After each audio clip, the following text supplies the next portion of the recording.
Hey y'all, welcome back. A little bit of Aries Crafts here, and we are going to be doing some diamond painting today for our WIP chat. I'm really trying to get this Batman done. As you can see, there's already a little bit already done here in this section. So we're just going to keep this pretty casual. Already I'm feeling certain things. Again, if you guys don't know what a whip and chat is, it's essentially where you come and hang out with me working on whatever projects you have, and we kind of just go into the insanity in which I call my life, and we just chill out. So, um, do you want to say, just continuing on with this diamond painting, I'm not gonna lie to you, the 310 is starting to become an issue. I'm not sure I do want to just make you aware, this is an older kit, guys, so if you do get this, if I believe it is still in stock.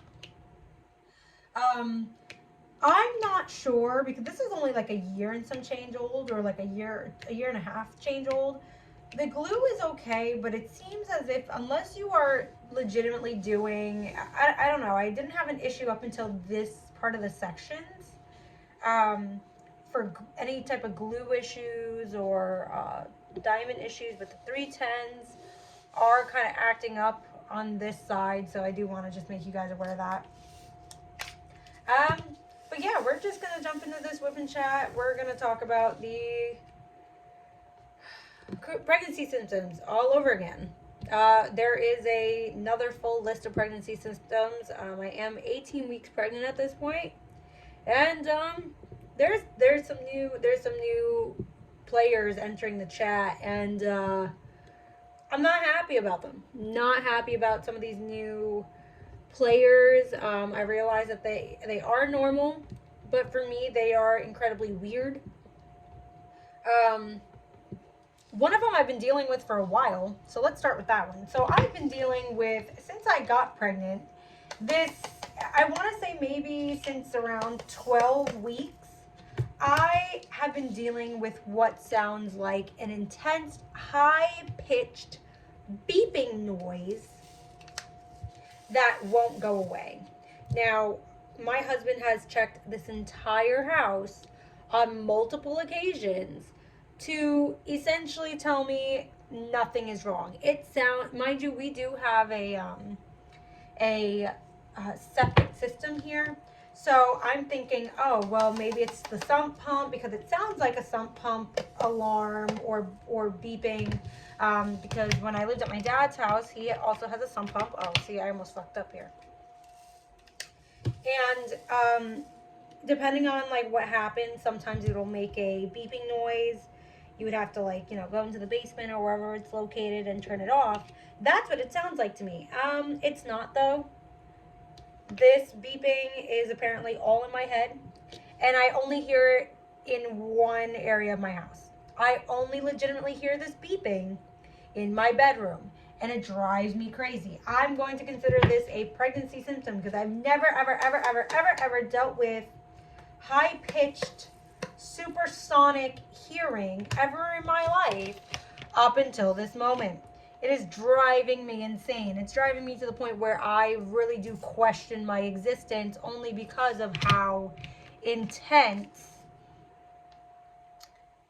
this beeping is. It's actually it's pretty bad. Um, so I'm legitimately just being driven to insanity. So that is number one here for that pregnancy system. But in correlation to that as well, so it's kind of like piggybacking off of that high pitched beeping, I'm having a very insane overproduction of earwax. I don't, or never really understood why that, like, even even before pregnancy, certain times of my cycle, I realized that I have an over. I would have more earwax during one part of my cycle versus the rest of it. So I do find myself constantly cleaning my earbuds out. Um, like from my headphones, I feel like my ears are constantly stuffy. And then I would irritate my ears due to the fact that I feel like I constantly have to clean them due to the overproduction of earwax. Um, Anyone who watches Bob's Burgers like I do, there's a episode. It's I believe in season 2. I'm gonna say it's season 2 where they meet a baseball player. His name is Torpedo, and he legitimately talks about how he was cheating in the uh, like in the minor leagues with his skadoosh, which is uh, his signature throw, because he was a pitcher of this minor league baseball team at the Wonder War. He was talking about how his skadoosh, he would even overstimulate himself to overstimulate the production of earwax in order to cheat with this signature move.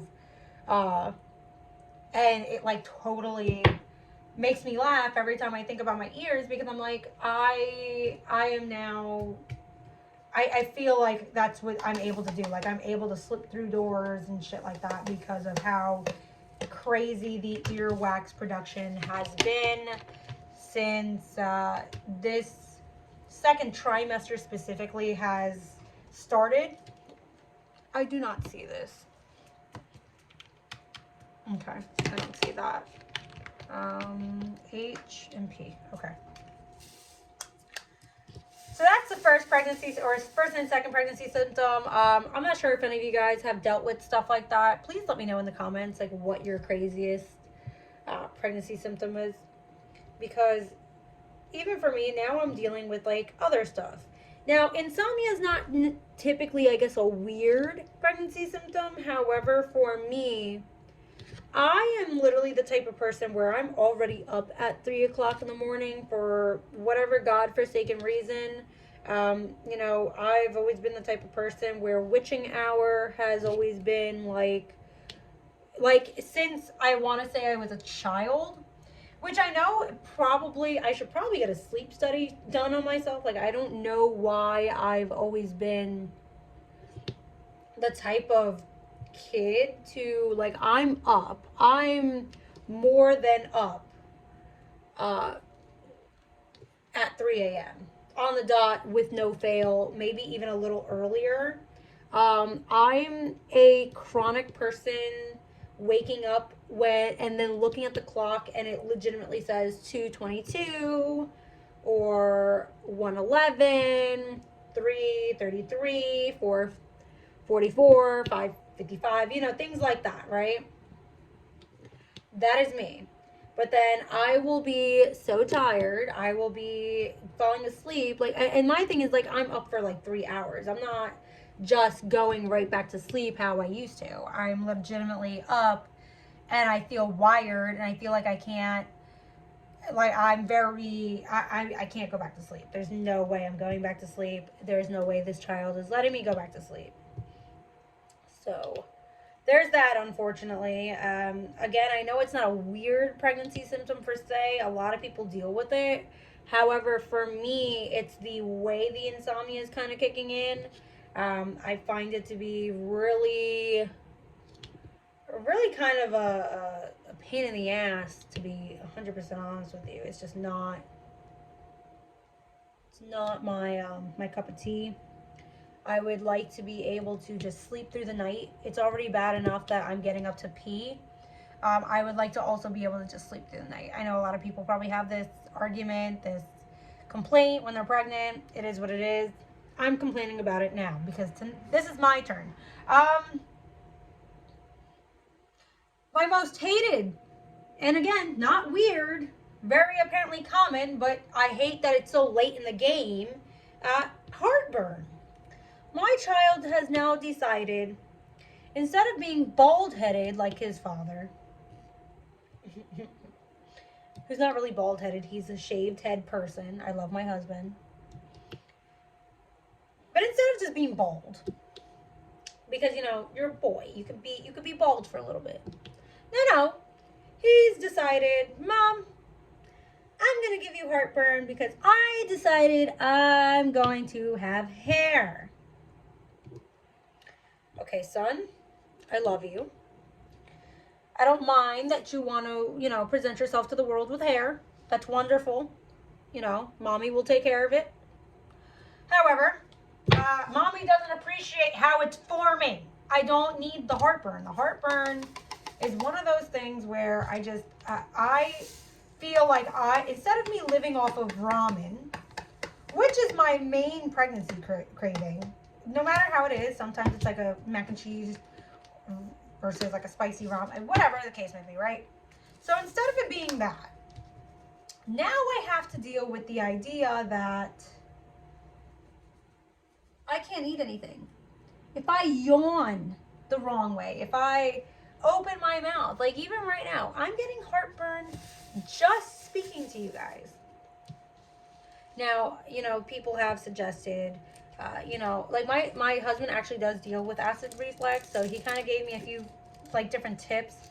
My thing is that it seems like no matter what I do, I'm getting this reaction. I literally could be doing nothing. I sat and watched Family Guy for like 45 minutes, and I breathed in, like I took a deep breath,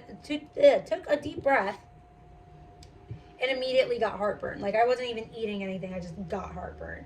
So I did end up calling the doctor earlier today. It was like, hey, like this is new for me. I've never really truly had something like this. I've never dealt with acid reflux. I'm very much a spicy girl person. Like me and the spice will be together forever in my like world. The fact that I feel like that's dangerous now is ridiculous to me, especially since it's my favorite stuff. But it's like I legitimately didn't do anything. I just sat there watching TV. I breathed in the wrong way and boom, heartburn. So she said, just take a Tums. She did not recommend any teas for me. She actually just said kind of steer away from the teas for now. Milk sometimes helps, but that could be a double-edged sword. So, I'm kind of just working with what I have at the moment. But I guess it is what it is.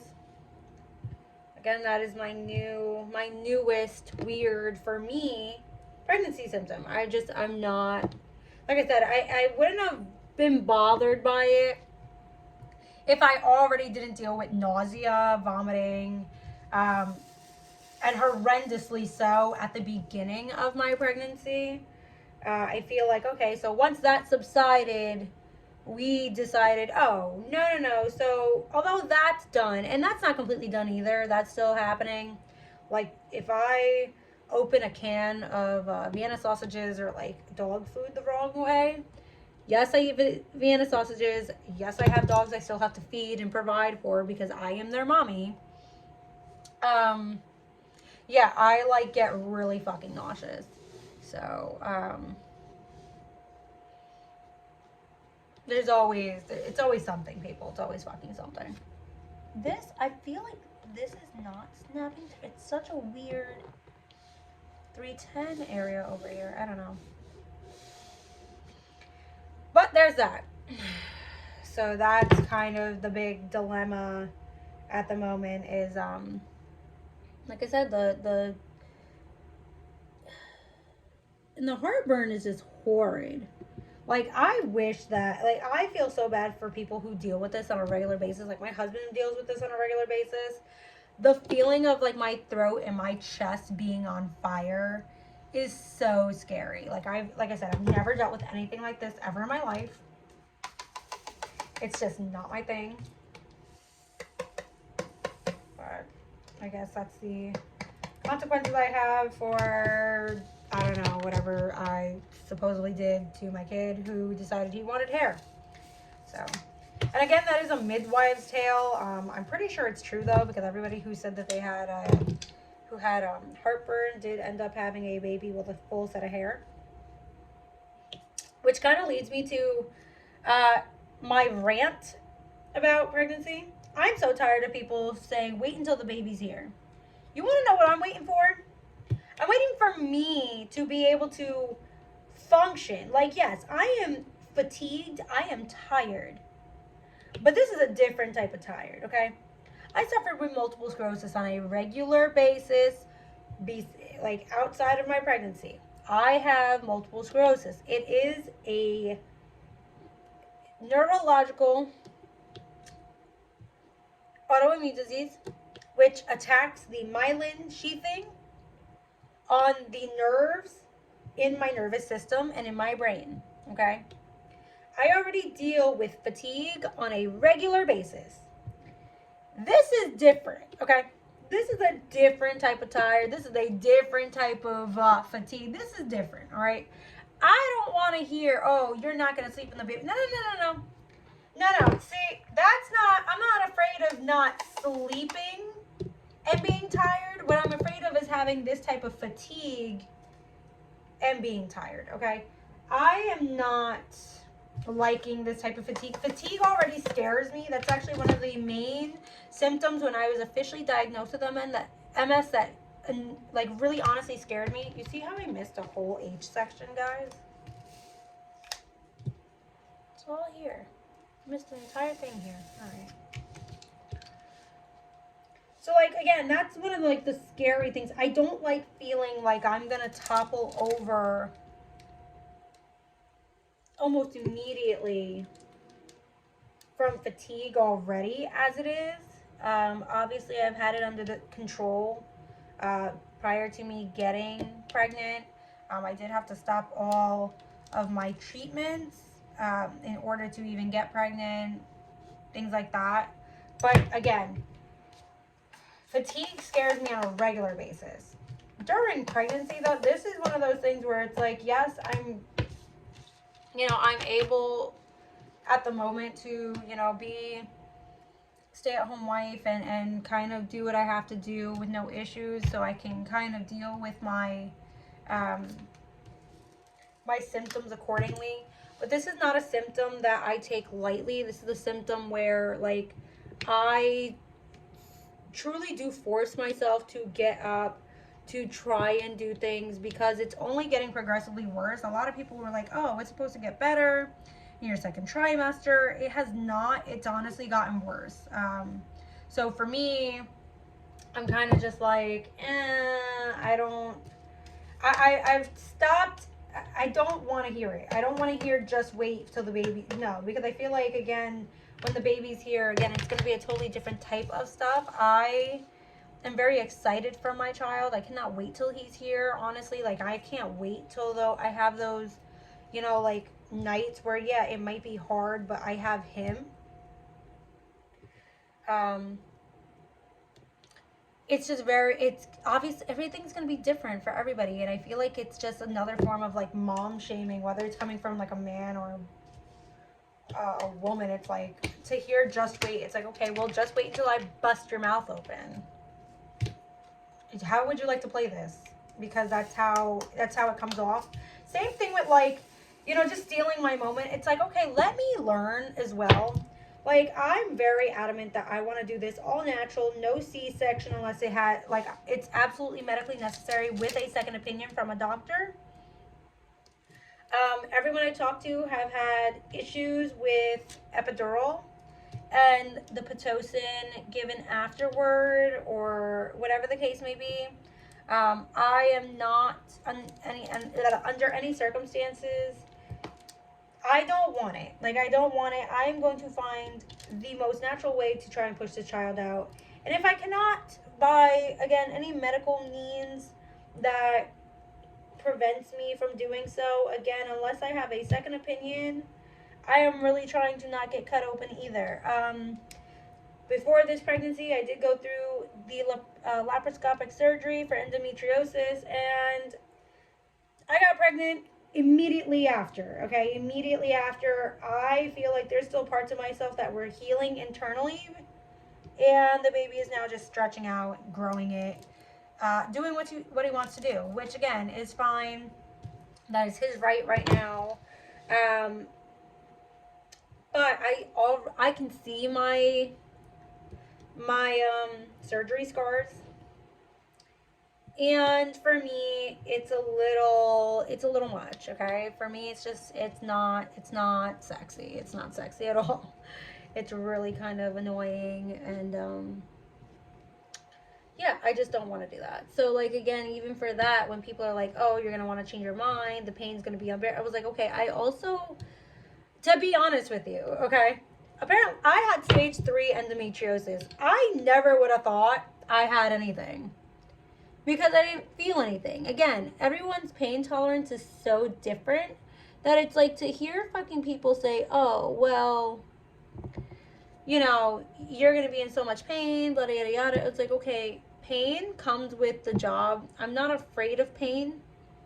Um, I also know that me and, like, for myself, I have a high pain tolerance, okay? Um, my grandmother gave birth to 7 children, and she's no bigger than myself. All naturally, no C-sections, obviously no drugs because, you know, for the most of the part, there were no drugs back then. Um, I want to just do what's medically, I believe, best for myself, even if it is going to go through this, you know, naturally with the pain. I just rather do it. Um, and then, you know, make a decision for should I have another one, things like that, okay? I just rather learn for myself, see what I'm doing. In my birth plan, though, I will be. I'd rather do a C-section without ever having an epidural. Also, it's not that I'm afraid of needles. My husband does not like needles. Good luck trying to tell me to hold still during a contraction while you stick a huge ass fucking needle in my back and my husband not ready to punch you. Because that would be my reality. Okay? That's the reality of it. Okay? Um Everyone wants to make it seem to like C-section moms have it so easy, blah yada yada. No, they honestly seem to have it a little harder. I commend C-section moms. Me though, I'm hoping and praying that I don't need to be a C-section mom, and I do this naturally. A lot of the women that have also done it naturally were kind enough to also give me some type of, you know, information that would be very helpful for my birthing experience. Again, before I was ever diagnosed with MS, I really always envisioned myself of having a home water birth. Obviously, that is not possible now. Um, so I do have to do it in hospital. But this hospital that I'm giving birth at does have a really good reputation. The doctors are really nice there, and they're really accommodating. So I do feel like I'll be able to, you know, get through what I need to get through efficiently. I do plan. I already have like my labor playlist going. I was actually I was telling my husband, I was like, yeah, our baby's gonna be born to like sandstorm. If you guys aren't like from the 90s, I apologize. Um, but I just, I want this to be, I know it's going to be painful. I'm not denying that it's not going to be painful. What I'm trying to do, though, which I see a lot of people don't have, and I think maybe it goes hand in hand with mentality, and everyone's like, oh, well, just wait, just wait, just wait. It's like, no, see, you telling me to just wait just makes it makes it more for me as an outsider or even as a mom to be. It's like, okay, so just because you had a very maybe questionable experience, depending on the location of where you gave birth to your child, the doctor who delivered your child, the procedures that happened, possible familial trauma, things like that. I think a lot of people don't realize, though, are like, even though the woman's body is meant to do something like this, I think that there is also lack of education on how to accommodate this. There's a lack of people willing to give information. A lot of the information that I got of just having a natural birth have come from women who they did the epidural the first time, or they had a C-section the first time, and they were told, oh, well, this, that, and the third, or they were been induced. You know, they have so many different stories. But I hear more positive stories from those women who have given birth naturally without any drugs, who really pushed through the pain, who really, you know, made their birthing experience something to them, versus those who just opted straight for pain. Like, again, it really all depends on pain tolerance. I won't know until I get there. Again, I went through and I saw my endometriosis. Oh, I have a friend I need to text now because she just went through the same surgery. Good reminder for this, for me in this video, because I do rewatch my videos. You know, I saw those photos of what was essentially growing inside of me, preventing me from getting pregnant. And obviously it's very clear I was in pain, but I wasn't in I was apparently, like, you know, the doctor really wanted to cry for me. She was like, you know, I get patients all the time and they have like maybe a touch of the, you know, of endometriosis. They don't have, like, you know, they have like a very mild case, where me, I had a very almost severe case where she's like, you know, she was telling my husband, I'm surprised she wasn't complaining about abdomen pain. I'm surprised she wasn't complaining about heavy bleeding. I'm surprised she wasn't complaining about A, B, and C. And the fact is that I wasn't.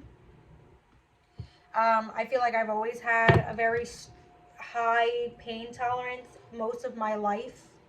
Um, I was able to take 8 hours of a tattoo on my back. I was able to take 5.5 hours of a tattoo on my ribs.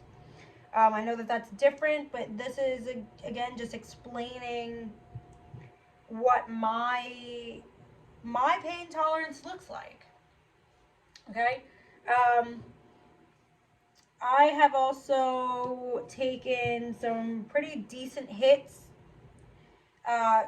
depending on the, I forgot what specific measurement they use in airsoft slash paintball. I know there's regulations on the actual field as to how hard something's pushing or how fast it's going, but I've taken some pretty significant hits. I've dealt with significant bruising afterwards. I can sit here and say I believe that I can do it. I really do. I do believe in myself that this is something. Again, I think I have the right support system and the right people giving me the correct information in order to get through it. I think, you know, a lot of people want me to reconsider because I'm so small, but my thing is, like, my grandmother is just as small as I was. She had 7 kids, all natural. I'm sorry, if you are able to do so and your body's allowing you to do something, allow your body to do it. And that's the thing. I feel like I'm an older first time mom. I'm not one of these younger moms. A lot of my friends had their kids a little earlier than I did in life. You know, I'm one of the later moms. I'm one of the moms who, it's not like I didn't want kids earlier in my life. It's just, it is what it is. I'm dealing with the fact that it's like I'm making my educated medical decisions based off of what I already know too with my own medical history. I don't see another way, to be honest with you. For myself, I just don't see, you know, I'm also considering about the health of myself even afterward, how, you know, recovery wise. I want to bounce back as quickly as possible. I want to, you know, I have my own things where I know I'm going to be the sole caretaker for my son. You know, obviously, you know, I have a wonderful husband who's been more than supportive during this pregnancy. But, you know, I also have to, you know, I just hear too many horror stories where it's like, okay, I at least want to give it a shot. I want to see how far I can go. To give it a shot. And you know, I see no harm, no foul in that.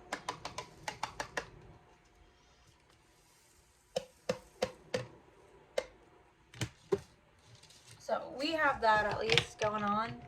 I can't believe we're already almost 30 minutes into this whip and chat. And I feel like I've done no work. Like I have everything over here for the most part. I feel like I've legitimately just talked random shit for the past half hour. All right. I am really excited though to be finishing this, or trying to finish this at least. I do have a goal. I told myself I would try to finish this by the end of January. It is January 24th, 2024. So I'm hoping that I can get enough done to say that I'm at least going to be close to finishing it by the end of the month, at least by my next ultrasound, which is on February 5th. Like I said, I do want to start a new project.